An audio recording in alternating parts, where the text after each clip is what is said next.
just two friends who love the movies, call each other every morning. All right. So, did you watch anything last night? Yes, I did. What did you watch? Did you watch anything last night? I did. Okay. All right, I'll go first. I finished Opus, starring Okay. John Malkovich. Hey, I didn't know if you remember this, but do you remember um it was like a whiskey business that sponsored it, but Robert Rodriguez, is that his name? Yeah. Made a movie with John Malkovich. Do you remember this? Ooh, no, I don't. Okay, well, it's called 100 Years, and they're not going to release it until Oh, the year. yes. Do you Yes. remember that? Yes. That's Correct. always bothered me, man. I just can't stand it.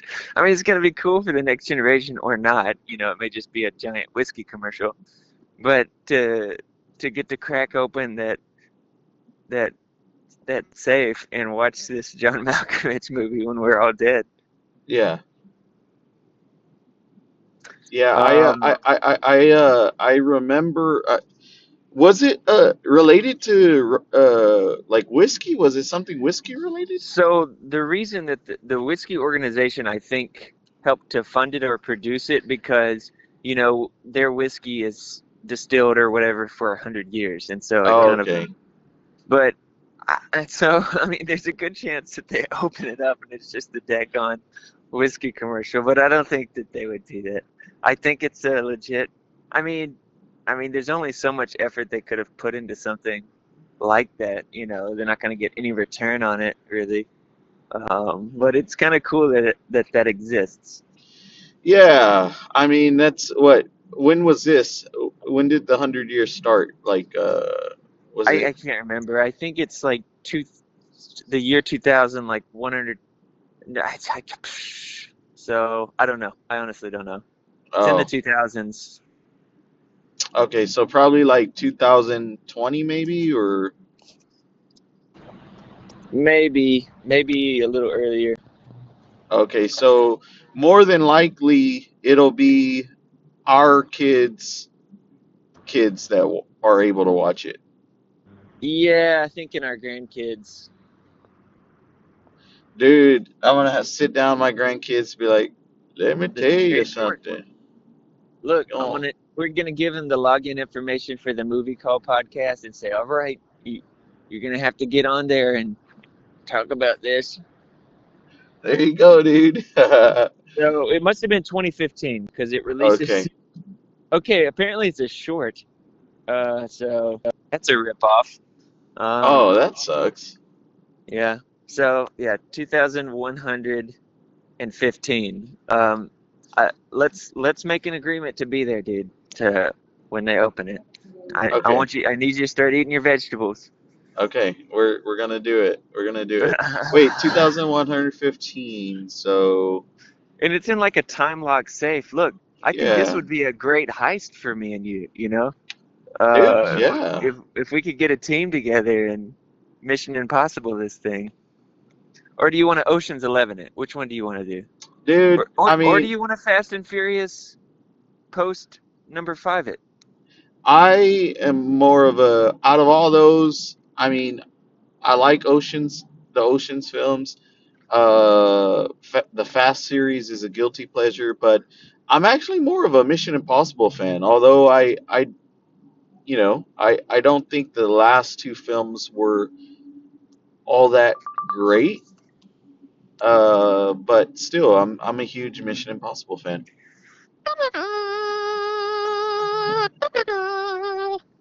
Okay, so yeah, I did watch Opus, and actually, it ended up being more interesting than I thought it was gonna be.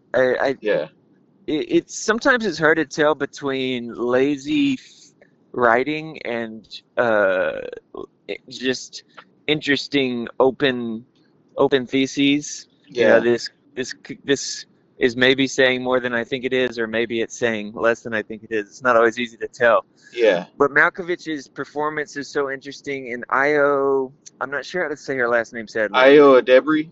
She's really compelling as an actress. I like to watch her, and yeah, so I mean, it was darker than I thought it was going to be, I guess, but it was interesting in the end. It made me think a little bit. I I just think that it was like trying to be like it was trying to be interesting and it just wasn't. Well, Like look, that. it took some big swings. I mean, there was so much in it, and look, it was like they took some risks, and the risks didn't pay off. But it's nice that they took some risks. I mean, I like when Malkovich is performing the song number. It's just so funny and weird and unnerving. Yeah, I don't know. It was trying too hard to be an A24 movie, in my opinion. Yeah, yeah, that's probably true. It was leaning So, into its understanding of A24. what did Lori think? Uh, it's hard to tell. It's hard to tell. Like I said, we usually debrief a day or so later, and Yeah, I mean, yeah, she thought it was kind of dark, but she likes that actress too. And Malkovich is he's 71, I think. I mean, he's yeah, he, he he's always gonna be interesting. yeah, yeah. I love him, man. Of course, he's had some classics such as Con Air. Uh, Great film. If you haven't seen Con Air, you need to watch Con Air. Uh, of course, being John Malkovich. Did you ever Hmm. watch that movie Disgrace? No, no, I didn't. So Roger Ebert gave it a 4 out of 4. Um, I think it's free on one of the streaming, like the free streamers, Okay, like okay, Tubi or something like that. I can't remember, okay. but I remember it, and I watched it like, oh, man, I may have been like 14, 15, Uh-huh, something like uh-huh, that, but I'd like to revisit it as an adult, because there's a lot of films that I just appreciate more. uh-huh. But yeah, I mean that's another 4-star review that Ebert gave, that I Hmm. think you Wow. should definitely check out. But Yeah, I was. so Oh, go ahead. I was just thinking about how often, we end up recommending stuff to each other, mentioning things to each other that the other hasn't seen. And, not everything can be a ballast, right? Yeah, well, this one is a. From what I remember, it's a powerful film in its own right. Like it's. Uh, I think he gives one of his best performances, and which is weird because no one ever remembers it. Yeah. So that's why I think it should be on your radar. Yeah. Oh, consider it on my radar, man. Um, what did you watch last night? So I watched the Chronicles of Narnia, The Lion, the Witch, Oh, and the Wardrobe. was not expecting that. What made you put that on? Well, a couple reasons. One being I'm trying to revisit all of them because Oh, Greta because of Gerwig. Greta. Yeah, but the other reason was I've been thinking a lot about like my like growing up, and I remember this was in Coleman, Alabama, and we were at a Regal, and I was I've with been to my that mom. Regal. I was with my mom and dad, and I remember like telling my parents like, "Oh, I want to watch this one," but my mom was like, "No, no, you can't." It's because it said witch in it. Oh my good. Oh yeah, but yeah, that's so funny. Yeah, and so my dad was like, "No, just let him watch it. Just let him watch it." But I think in hindsight now, I think it's because he wanted to go to a different movie with my mom. Get him out of here. So your mom was gonna go watch a rated R movie with your dad, and she didn't want you to watch the Christian I movie that had witches no, in No, I don't know if it was rated R. I don't know what they went to They go just wanted watch. to be on a romantic date without you. I think so. Yeah, I think so. But They I wanted to don't hold think a my mystery. mom knew that it was a Christian film. Yeah, right. Yeah. Well, that's look. You got a great mom. She's always looking out for you. Yeah, so I was rewatching. I'm about like maybe halfway through it. I like that one. I was already a fan of the books, and I loved that movie when it came out. I thought everything was working in it. Yeah, man. And you can imagine my disappointment with Prince Caspian and even Dawn Treader, which at the time was my favorite of the series of books. Yeah. Well, my two favorites, honestly, were not because I the book series is one of my favorite like series, and Uh-huh. my favorites have always been the horse and his boy, So good. and the magician's nephew. Yeah, two great ones. And yeah, the two that aren't as continuous with the others. Yeah, Don't have the same kid characters. which I just found out, and maybe where I read it was they have it wrong, but apparently the Greta Gerwig one is going to be the magician's nephew. That would be surprising and interesting. Well, I would like that. That's actually a better swing for her, and it opens up the opportunity, if it does well, I guess, for her to keep going with the series as it was released. Actually, I think Lion, the Witch, and the Wardrobe was released first. Yeah, it was Um, released first, but so it's like a kind of a weird Indiana Jones thing, where why is Temple of Doom first in this box set? I still don't know. yeah. So if I'm not mistaken, I think in the order of the series, like the story, right? Yeah, The Magician's magician's Nephew nephew is, chronologically is first, yeah. yeah, it's first. Do you know what I'm talking about with Temple of Doom, though? Why does it? Because Raiders was the first one released, right? Yeah, Raiders, and then it was Temple. Does it seem to you like that they're always trying to put Temple at the front of the pack? Was it supposed to be? It doesn't really matter in Indiana Jones world about Okay, chronology, but the reason why it seems that way, dude, is because at the time, right? It wasn't called Indiana Jones and the Raiders of the Lost Ark. It was just called Raiders of the Lost Ark, I think. oh, really? Okay. I don't Yeah. know. That doesn't explain it, but that's Well, interesting. Temple of Doom was the first one where they it was Indiana Jones and the Temple of Did Doom. you know that when the original Star Wars was released, it was called Star Wars Episode 4? No, it was not. Can you imagine? Everybody's like, what the heck? Like, 4? hey, what's your favorite Indiana Jones movie? Raiders. Oh, okay, mine's actually Dial of Destiny. uh, Dawn of Destiny. Mine's actually Temple of Doom. Yeah, that's a great movie. Dude, that movie freaking traumatized me. Like, When he oh, pulls the heart out. let me put on this PG movie. Oh, yeah. It's PG. it's literally the movie The that OG freaking PG. changed the whole MPA, They were the rating scrambling after system. that. Their office was on fire.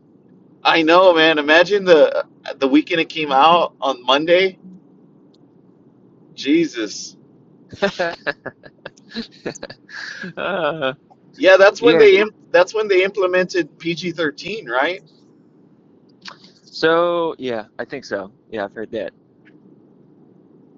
Wow. Yeah, that's my favorite indie film. Like it's just so, God, man, it's so bizarre and just so fun. It's like a freaking amusement park ride. Yeah. Oh, yeah, exactly. It's really perfect. They're both better than Last Crusade, which is also good. Um, and then it's just kind of diminishing after that. But I do honestly like Crystal Skull and Dial of Destiny. I don't Yeah, I'm not too hard on Indiana Jones. You know, yeah. those they're still good stories. There are things I might have done differently, but come on, that's what you got, and it's a true story. So what are you gonna do? Dude, I actually really enjoy Crystal Skull, and I think that the first hour of Dial of Destiny was just, if the movie had kept up with that first hour, I think you would have been like, oh man, this is a great film. But yeah, I still overall enjoy those last two. Yeah, and honestly, they needed to get pulpier and pulpier. Like, people were like, aliens? Are you serious with Crystal Skull? And I was like, yeah, dude, aliens? Heck, we should be doing time travel next time. Yeah. No. My pitch for when they were talking about doing Dial of Destiny and they didn't release the plot yet, I was saying that the premise should be really meta, and he's going to look for a lost film, and that they find out that film existed like way before we thought it did. I thought that would be Oh, kind of a cool meta premise. dude, you should write a fan fiction about that. Yeah, and see if this is the second movie call podcast episode that's going to get optioned. And it's the There second you time go, that even man. though it was my idea, I'm going to have to share the proceeds with you.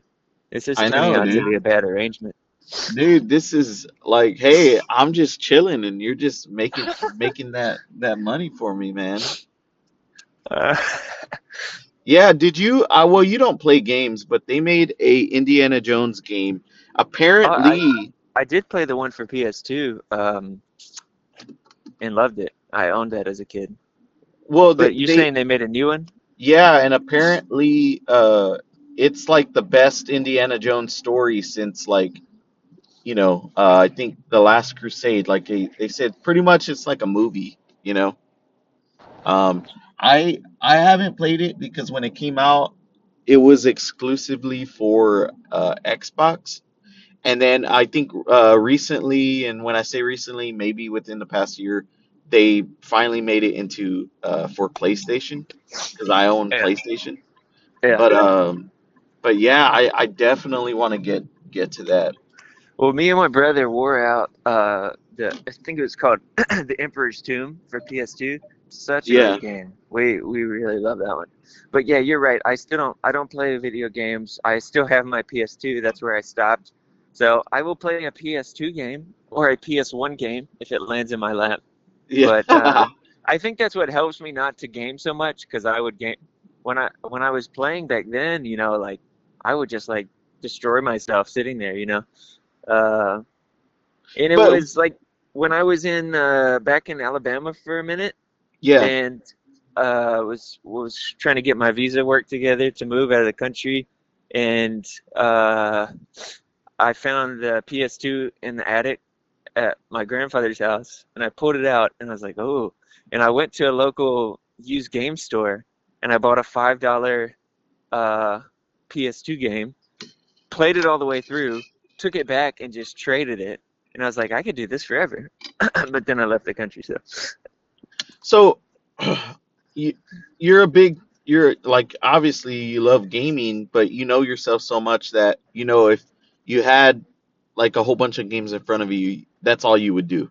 Exactly. And now with the graphics being better and better, it would be like more and more of a grip on me, you know what I'm saying? Well, dude, it's that keyword, man, moderation. Like Right. No, yeah. I Tell I that to the think alcoholic. well, I think, if, like, let's say, like, for instance, right, you ended up getting like a PlayStation 5 or whatever you got, and uh you were given Indiana Jones and the Great Circle, right, as a gift. Uh-huh. Uh-huh. Would you not play it? Like, Yeah, I would play it to death. I would play myself to death. Uh, but I I, think I it's wouldn't just play it. I would play the next game and the next game and the next game. I would spend all my daughter's college fund. dude, I see what I'm getting at is, I think it's okay sometimes to Of course, yeah. enjoy something that you like, but No, of yeah, course. hold yourself But look, back. I've already taken my vice, man, and we talk about it literally every morning. if if there's any indication that I have a problem, it's that we're up at 5 a.m. every morning seething about movies, okay? I don't think we're seething. That was the wrong word. Well, okay, when you put it like that, now it makes me feel like I have a problem, and I probably watch more movies than you do. Man, there was that great podcaster Stephen Benedict who kind of would just do he did a podcast and he would just talk. He would talk about a movie, and he would go like just beautiful kind of audio essay about it, right? And then you got to the last episode, and he basically said that his family and friends like staged an intervention because they were like he was spending too much time on movies, and he's like I've got to end this podcast, and you couldn't quite tell if he was joking or not. Yeah. He was like, it's like I don't. This is a sickness that I don't want to recover from. And then he went into the episode, and he never published it again. Oh, so he ended up stopping? Yeah, he did stop. Oh But no, wow. I honestly, dude, seriously, I do recognize, and that's kind of tied up. And I know we joke about it, but it's kind of tied up why I don't do shows. Like I have to kind of build these parameters for myself Oh, I because see. I know how like deep I can go with this stuff. And that's another thing that Letterboxd really helped because I said, look, and I've kind of faulted on this later, as all addicts do, but I was like, I can't watch the next movie until I've actually written about and like grappled with what I watched because I was just like cramming them, I was just slamming down movies like I was at a bar, line them up, I'll knock them down. Well, I mean, I don't think it's a problem. What I is don't have a problem. what? It's denial, right? It's the first. Yeah, you got to hit rock bottom before first, buddy. Yeah, but that's the thing. I don't understand what rock bottom is. Like, I mean, Vanessa doesn't enjoy watching movies as much as I do, but she still loves watching movies. You know. Well, look, it's like it's always a fine line with stuff like this, and everybody has to observe their own conscience and try to be as honest with themselves as possible. Sometimes I wish movies didn't exist. What you wish we just had like books and and I, songs and that's it. I'll be completely honest with you, man. Sometimes I imagine going back to the day in history, and this is true, where movies were made in a laboratory, and they were talking about, should we once we pour this potion in here and the movie comes out of it, then we can't put it back. And in that scenario, like I'm the boss of the lab, and they're like, should we do this, boss? And I take the beaker and I slam it on the ground, and I say, no, there's not going to be any movies. And I take that reality. I take that dollar of destiny. Well, you know what, Mitch? Thankfully, you weren't the boss, and we and still then have and movies. then Sam takes the dollar of destiny, and he comes back and like wrestles me. He's like, no, you can't. All He's like, I right, gotta watch Disgrace. all right, dude. Well, I gotta let you go, man. I'll talk to you a little bit later. I see.